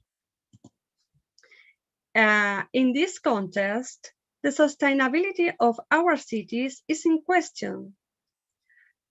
For decades, cities has been understood as a business where the economic factor takes precedence over planning, management, and the real needs of the population. This is what Harvey called urban entrepreneurialism, in which landowners, real estate developers, financial entities, administrations, and private companies want to obtain the maximum benefits from urbanization processes. The consequence of this has already been seen in many cities on an international scale. But above all, as a result of the global economic crisis, we have seen suffering since 2007 and the crisis derived from COVID pandemic, which has shaken the stability of our cities in multiple dimensions. Negative impacts must be analyzed in depth by the different territorial agents, but mainly by the administrations if we want to move towards sustainable, intelligent, and inclusive cities. First of all, we must refer to the rapid expansion of the geographic extents of cities, often characterized by low-density residential housing, single-use zoning, and increased reliance on the private automobile for transportation. Urban sprawl has been correlated with increased energy use, pollution, and traffic congestions, and a decline in community distinctiveness and cohesiveness. In addition, by increasing the physical and the environmental footprints on metropolitan areas, the phenomenon leads to destruction on wildlife habitat and the soil artificialization. Here, for example, you can see an image of the coastal areas in Spain occupied by touristic buildings. With the increasing of numbers of people moving to urban areas, public transport is an essential service. Data says that 53% of urban residents has convenient access to public transport, But in some regions with low access, informal transport models are widely available and in many cases provide reliable transport. In these cases, stronger efforts are needed to ensure that sustainable transport is available to all, particularly to vulnerable populations such as women, children, seniors, or persons with disabilities. Also linked to the urban sprawl is the increase of huge slums. The absolute number of people living in slums or informal settlements grew to over 1 billion, mainly in Eastern and Southeastern Asia, Sub-Saharan Africa, and Central and Southern Asia. Also, globally, 2 billion people were without waste collection service, and 3 billion people lacked access to control waste disposal facilities. In this case, the problem is not only due to the increasing urbanization, but also to the consolidation to a consumer economy. On the other hand, many municipal solid waste disposal facilities in low and middle income countries are open dump sites, which contribute to water, soil, and air pollution. In relation with the latter, we have to take in account also traffic, industry, power generation, waste burning, and residential fuel combustion. And this situation also affects to the climate change. There is no doubt about that. From the social point of view, the neoliberal growth development models has intensified the social and the urban fragmentation, as well as the socio-spatial inequalities. But if before COVID, we were already talking about the dualization of the cities, the pandemic has accentuated economic, social, and residential vulnerability.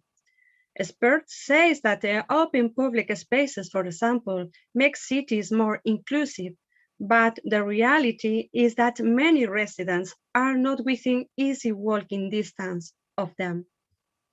Thus, it's time for those in power to define a new roadmap in their political priorities and implement a multi-level governance model in which the priorities are planning, social welfare, and environmental care. A model of urban growth that doesn't focus on mega urban projects or flagships, as we can see, for example, in this image where a football stadium was replaced by these these buildings for people with high incomes, for example, in Madrid. Urban policies must be focused on the neighborhoods where the population lives, without this meaning to stop reflecting on what model of city they want to develop. By choosing to act sustainability, we choose to build cities where all citizens live a decent quality of life and form part of the city's productive dynamic, creating shared prosperity and social stability without harming the environment. But how do we know if our city or our neighborhood is sustainable? We can't make questions like, are there enough jobs? Can your children walk to school safely? Can you walk with your family at night? How far is the nearest public transport? What's their quality like? What are your shared public space like? UNHABITAN has identified the need to develop an urban agenda to focus efforts on the development of cities and ensure compliance with the Sustainable Development Goals. The challenges that cities will have to face are: promote sustainable physical growth, implement functional diversity models that help fight polarization and social economic segregations. Develop new city models from scratch to absorb the arrival of large rural populations. To build unsustainable development model in the face of environmental pressure. Respond to increasingly informed citizens that demands a more personalized and proactive interactions from the public sector. According to experts, the administrations must define the vision of a smart city based on the analysis of its potential and shortcomings in order to turn into an efficient, livable, and sustainable space. In this context, technologies play a key role because of their capacity to provide solutions that permit the economic and environmental and social spheres. The challenge will be integrate the ICTs into strategic sectors and activities such as education, health, energy, water, waste management, security, economy, etc. All of them align with the principles of equity and sustainable development. According to the report of Smart Cities Digital Solutions for a More Livable Future, there are 3 layers for a city to use technologies to improve. First, the base technology, with smartphones and other sensors connected to high-speed networks that record traffic flow, energy consumptions, or air quality. The second layer is the specific application to convert this data into useful information. In this way, we can detect what is happening at any given moment and what are the needs that citizens have. And the third layer consists of carrying out the necessary modifications to respond to these needs, giving citizens the information they need and to make the best decisions. Based in this premise, I will present you some initiatives that have been launched to start moving towards sustainability hand in hand with technologies. This is the first one. It is in relation with the governance model, and the initiative is called Cities in Motion. It's a platform in which 40 cities collaborate. They develop different indicators grouped in 9 dimensions, and then it allows to know the needs and opportunities of each city and design its own plan.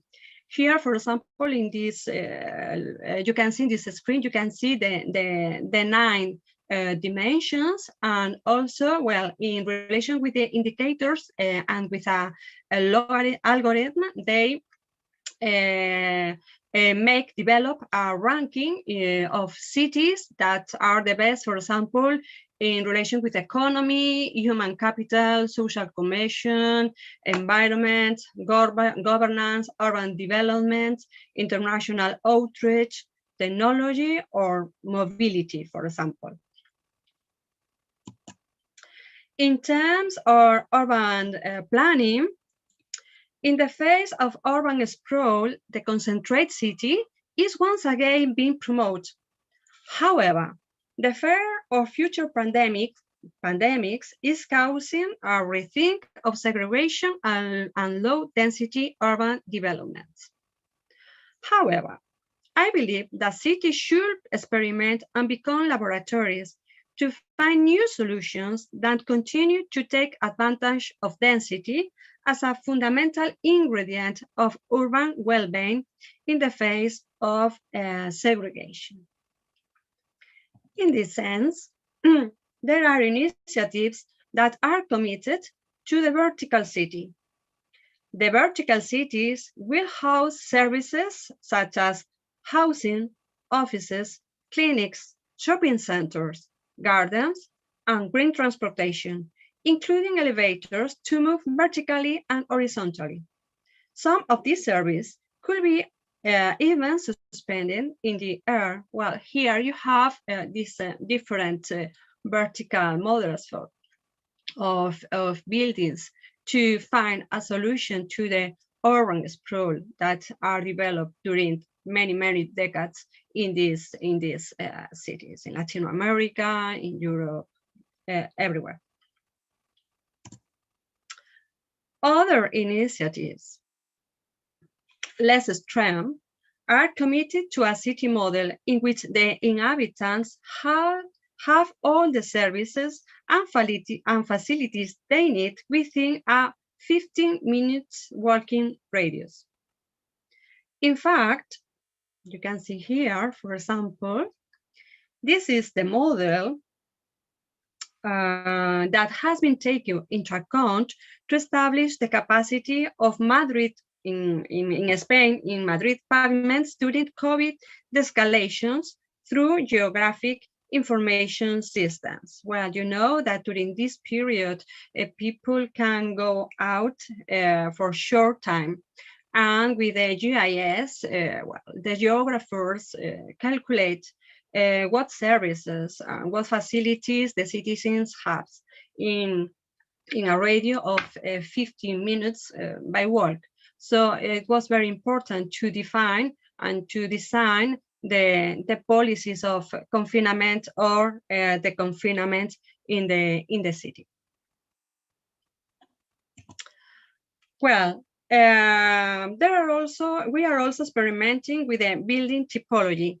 The focus is on sustainable and intelligent buildings that capture natural light, take advantage of solar energy, reduce greenhouse gas emissions, while favoring recycling and water reuse. A wide range of proposed initiatives in the construction sector measures are focused on energy-saving technologies, alternative energy resources. But project design and construction of new buildings with smart green technologies is a main trend in the processes of mitigations of the climate change. Here, for example, we can see the green roofs that keep cities cooler, for example.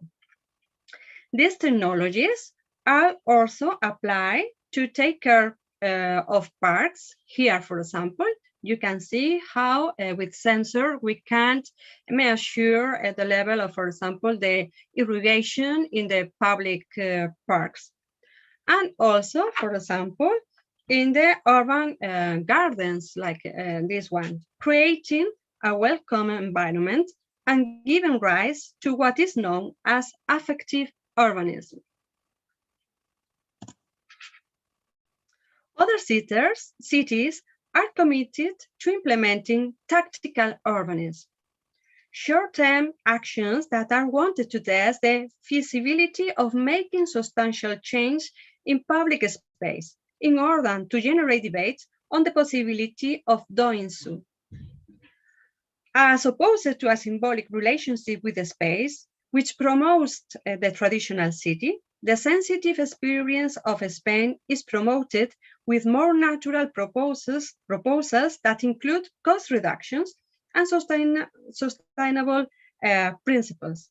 Many of them favor mobility around the city, the creation of new roads for bicycles, electric scooters, and pedestrianizations. Well, in the screen, for example, you can see some examples. It's very cheap because the local government is painting the roads to develop new spaces, new areas for pedestrians, or as you see, also for scooters, and they paint the roads also to develop a new public space where children can play and all people can sit down, or even in this pandemic period, some restaurants has the tables outside for lunch, for example, or to drink a beer or take a coffee. And also, this is the initiative of the superblocks model in Barcelona, for example. On the left, you can see the current models that Barcelona has in the center. For example, you see that all streets are occupied by road traffic, and the superblocks model wants to eliminate or reduce the inner traffic in a surface of six blocks. In this area are developing new public space and the track urbanism that I show in the previous slide. Also, I want to show you the experience with Metro Minuto, an urban map in the format of a subway map that use geospatial technology to determine walking distance from one point to another point in the city. This is very important. For example, here in Spain or in the European cities, it's very usual that citizens and people want to move from with the owned car from one part to another part because they think that distance are very long, but the reality is other. You can cross the city from one point to another point, for example, in 15 minutes by walk or 20 minutes by walk. So in this map, as you can see, they show the distance in meters and also the time that you need to go from one point to another one. So people realize that everything is very close in the city, and that if the local governments implement pedestrian areas, is not a problem. You don't need go by your car, you can walk. And it was very successful, for example, in this city, Pontevedra, and it's received many awards from the European Union, for example, for this initiative. And for example, almost the total surface of the city now is pedestrian, for example. Well, in relation with the ICTs and the public space and the culture, well, we have to see that the technologies play a key role in efficiency managing urban facilities, for example, football stadiums, hospital, educational centers, evaluating their load capacity and developing evacuation systems controlled by heat sensors, as you see on the top left of this slide. But they are also vital to generating new urban landscapes through the introductions of urban furniture, such as tall video fountains, as you can see in the bottom, and meeting or leisure space, moving board games to the ground and lighting them up using sensors, as you can see on the top right of the slides. Also, as best practice, we present the initiative Meninas de Canido, an urban art movement that represents multiple interpretations of the famous picture Meninas de Velázquez. To enjoy them, a mobile app known as Visual for iOS system and Visual Augmented Reality for Android mobiles have been created. Through it, information about the works can be obtained, as well as some animations that can be seen by standing in front of them.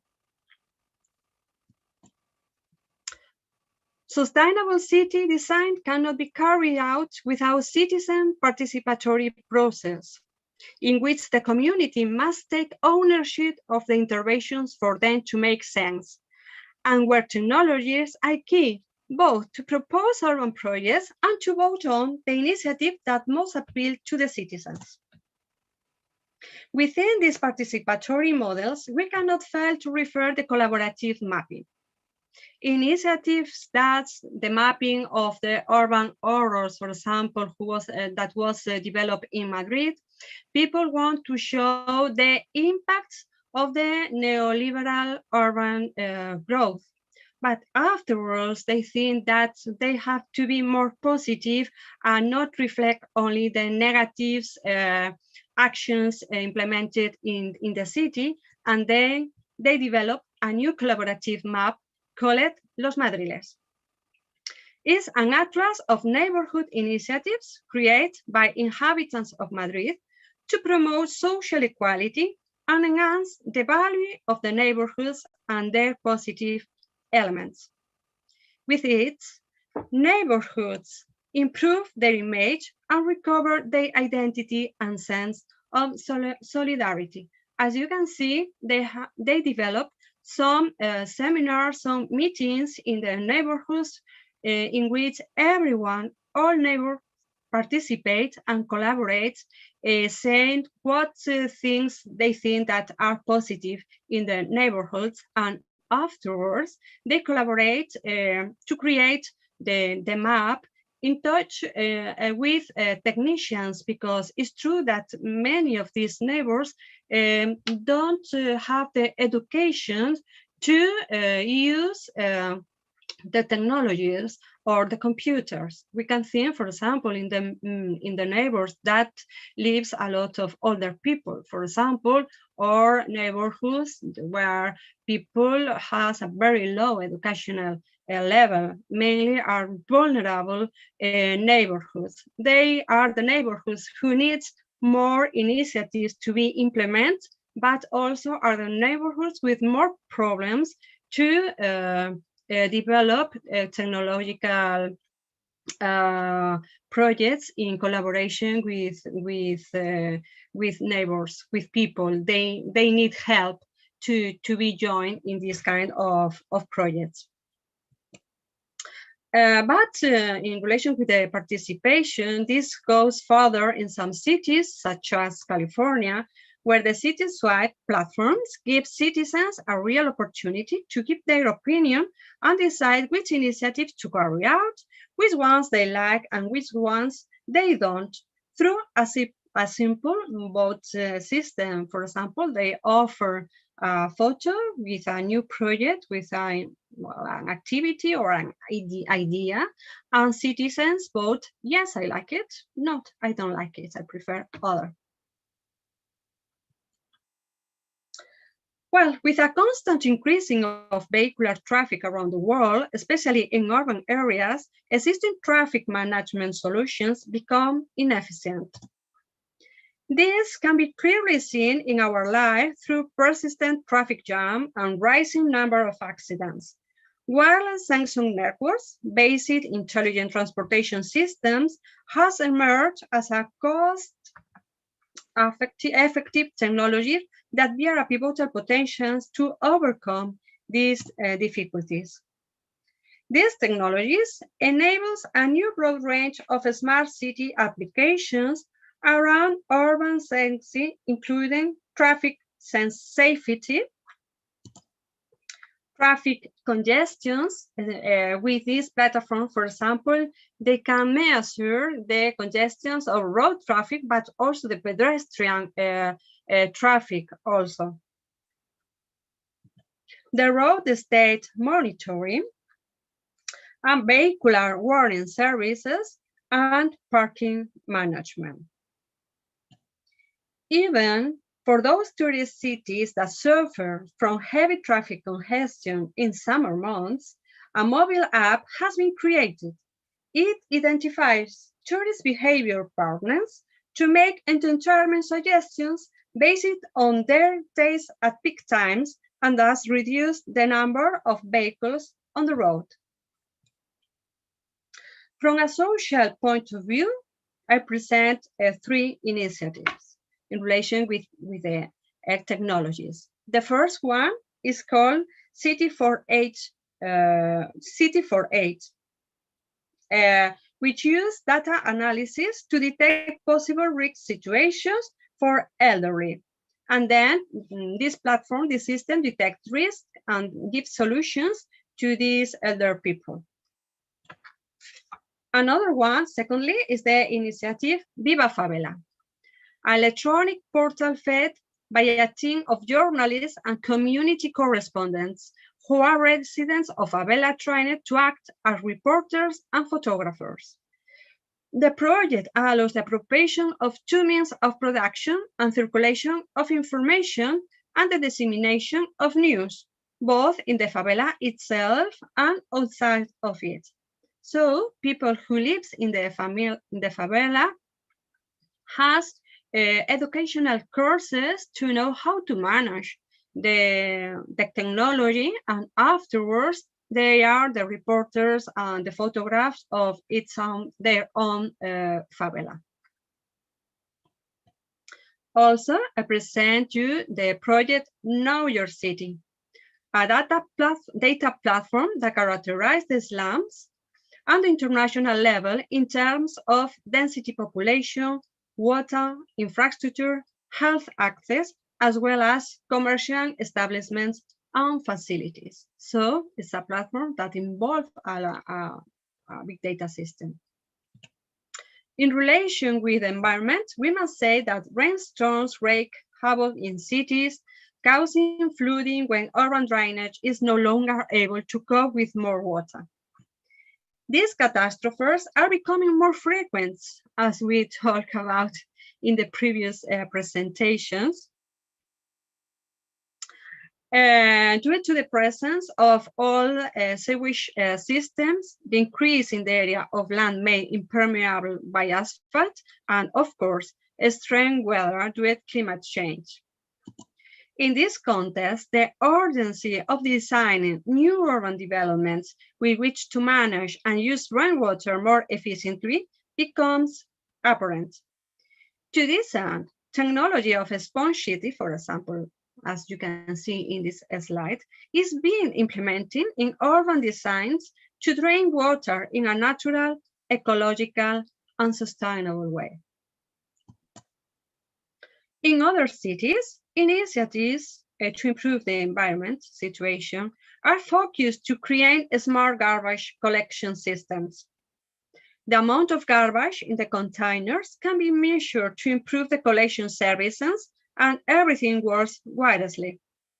In this way, neighborhoods know through the app which containers are free and on which street they are located, and companies know when the containers are full.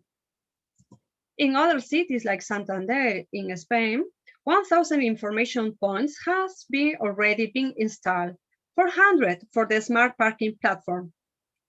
The late drivers know when there is an empty parking space on each street and inform them via panels, thus avoid them having to search. This saves time, energy, and reduce the pollution air. To guarantee the energy transitions, some cities has implemented district heating systems that support the creation of a new biomass-powered district heating system and the renovation and improvement on the housing distribution networks through measures to control and regulate housing. Here, for example, you can see the project in Pamplona. It's a city in Spain. They want to implement the district heating, and also it was a participative model where citizens has to say, yes, we want to have this new model of or new system of heating, and then the local government implement it in the buildings that everybody was agree. So you can see with a circle, for example, in the map, the portals that all neighbors were agree, and with a cross, those that people was not agree. The problem of this is that, for example, the level of save, for example, in electricity will not reach the 100% till everybody, every portals are agree to implement the new model, the new heating system. So it's a project, it's a problem sometimes. The initiative capture combines the concepts of citizen science, collaborative learning, and environmental grassroots activism to liberate the collective intelligence of existing networks on local communities, allowing them to understand reasons and consequences of air pollution. To stimulate debate, to address authorities with a scientific valuable, robust data from citizens, network of monitoring stations, and to transform the discussions in solutions. To measure the air quality, some cities develop a project that promotes sustainable mobility from a fleet of shared use electric scooters, and in turn collects real-time data on air pollution through the journey. From this data, municipalities can know in detail the air quality in their city. These tools help to reduce traffic density in certain high pollution areas and at the same time improves the quality of the air that users breathe. Another initiative is Breathe London, a project in collaboration with Google developed a collaborative project to analyze the pollution. And for example, scholars also take part in this project because they used to go every day to the school, so they carry with them sensors, and then the municipal government know how is the degree of pollution along the streets where scholars are going through. And of course, finally, we must refer to projects that focus on reducing light pollution in cities. A good lighthouse based on LED lamps can reduce it considerably and at the same time illuminate the street, beautifying and provide security to people. So conclusions, well, because the future will be urban for a majority of people, the solutions to some of greatest issues facing humans, poverty, climate change, healthcare, education, must be found in the city life. But the contemporary city can no longer be understood without technology. Urban management models cannot remain outside of them. Today, we speak of the open source city as a term that refers to free access to urban information that public administrations have available to citizens, and of the smart city, which offers digital technologies and diversity of advanced services related to public lighting, traffic, pollution, waste, etc. But the truth is that the transformation of the urban reality is in hands of the citizens and not in the technology itself as a product and as such a mere consumable and business objective. On the other hand, we saw a world in which everything is already connected or is connecting rapidly through digitalization and the Internet of Things. But if new services or technologies are implemented without taking them into account within a system, there could be unintended consequences. Furthermore, it must be highlighted that there is a digital gap in many neighborhoods and sectors of the society.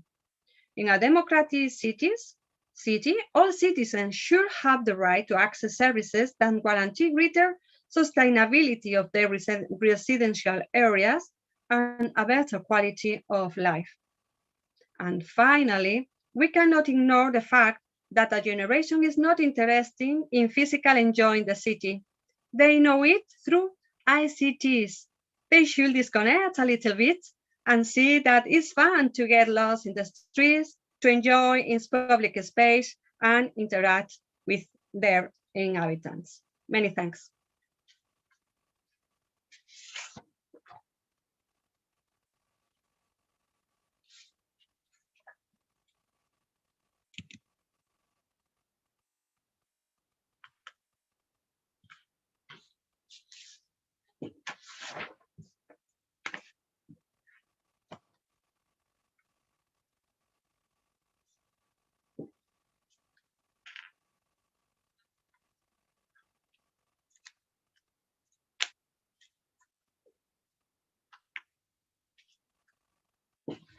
Population will be in cities, and in 2075 it will be 70% of the population in Indian cities. So you have highlighted the various challenges that are there and how to overcome through a smart city development. So thank you very much, madam, for giving us a wonderful talk on the smart city and sustainable cities. So thank you very much. And Professor Sri Nagesh, I think, is not online, and I think Professor Sri Nagesh, Professor Sri Nagesh, He was there. you was there? He was there. You just check it. Professor Sri Nagesh.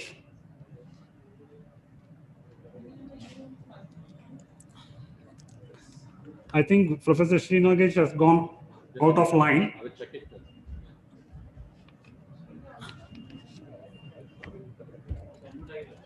Hmm?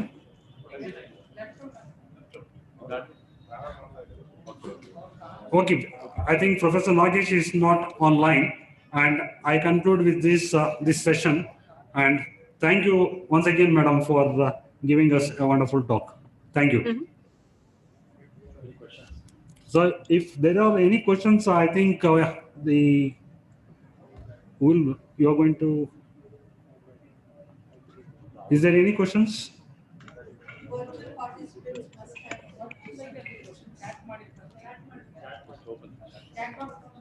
maybe she has received some questions. Madam, have you seen any questions in your chat box? No. Okay then, madam. It's nice. So we can conclude. Yeah. Thank you. Okay. Thank you. Thank you. ಇದು cut ಮಾಡಿ ಇದು video ಅವ್ರದ್ದು cut ಮಾಡಿ thank you madam bye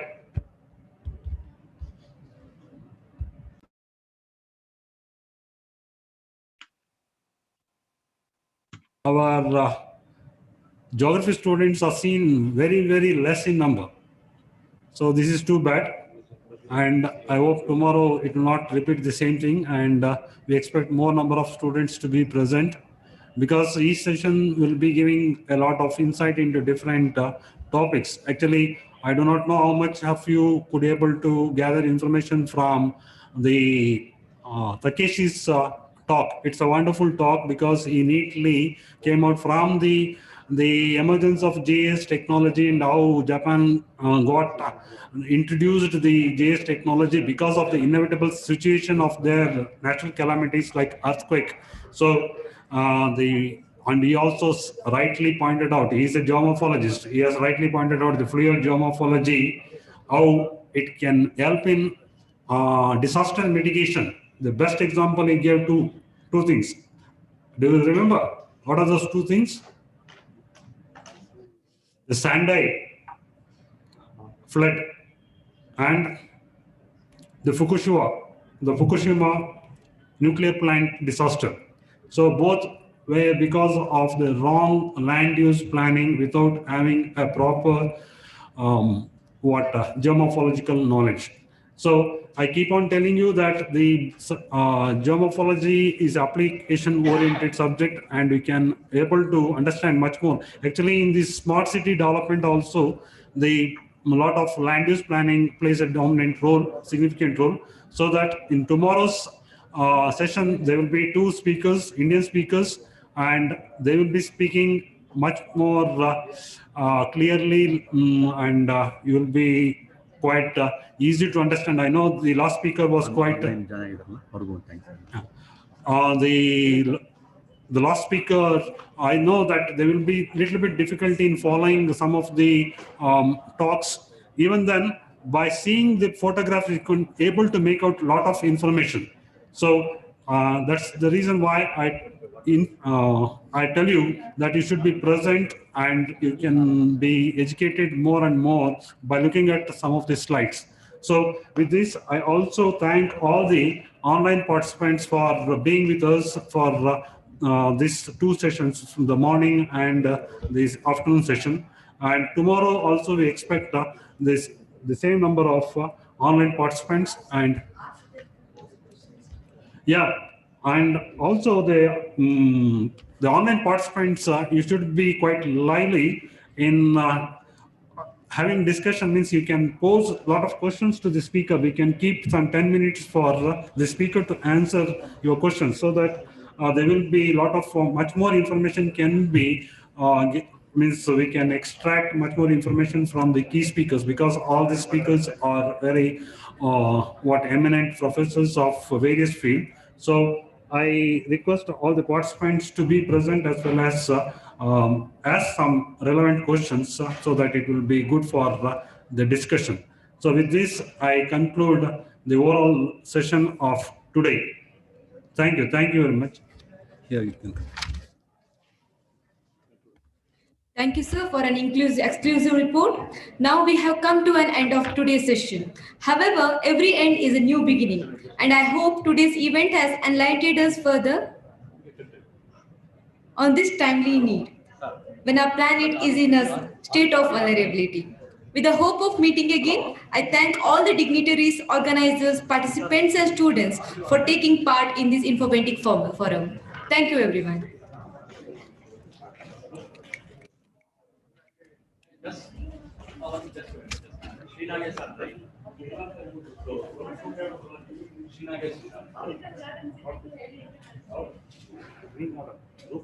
Just 2 minutes. Yes, sir. As Srinagar. Yes, sir. Please join, sir.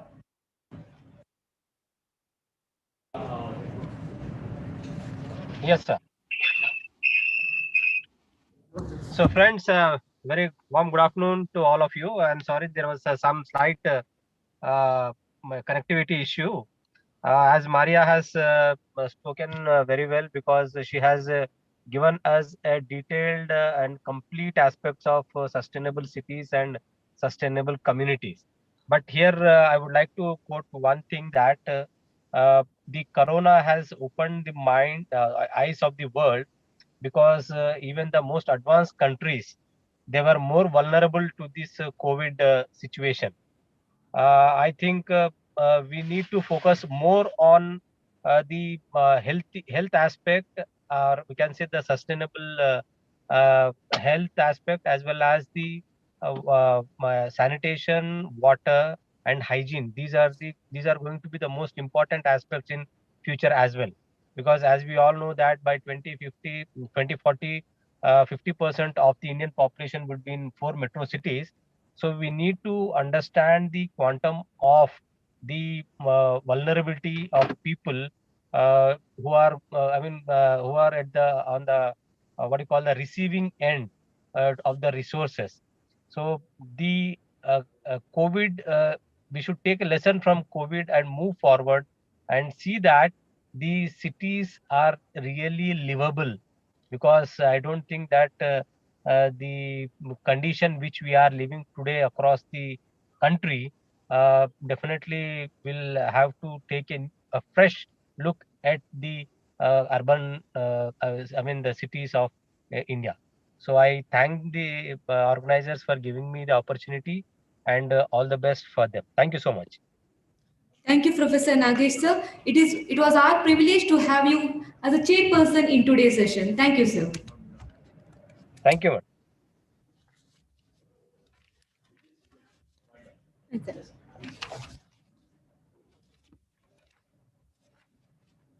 In this regard, we have come to end of this program again. I would like to thank all the key speakers of the day and chairpersons and co-chairpersons who have effectively participated in the event, as had enlightened us with the much valuable information. Thank you, everyone. Okay, sir. With the hope of meeting again in the same venue at around 10:30 a.m., I say thank you to everyone once again.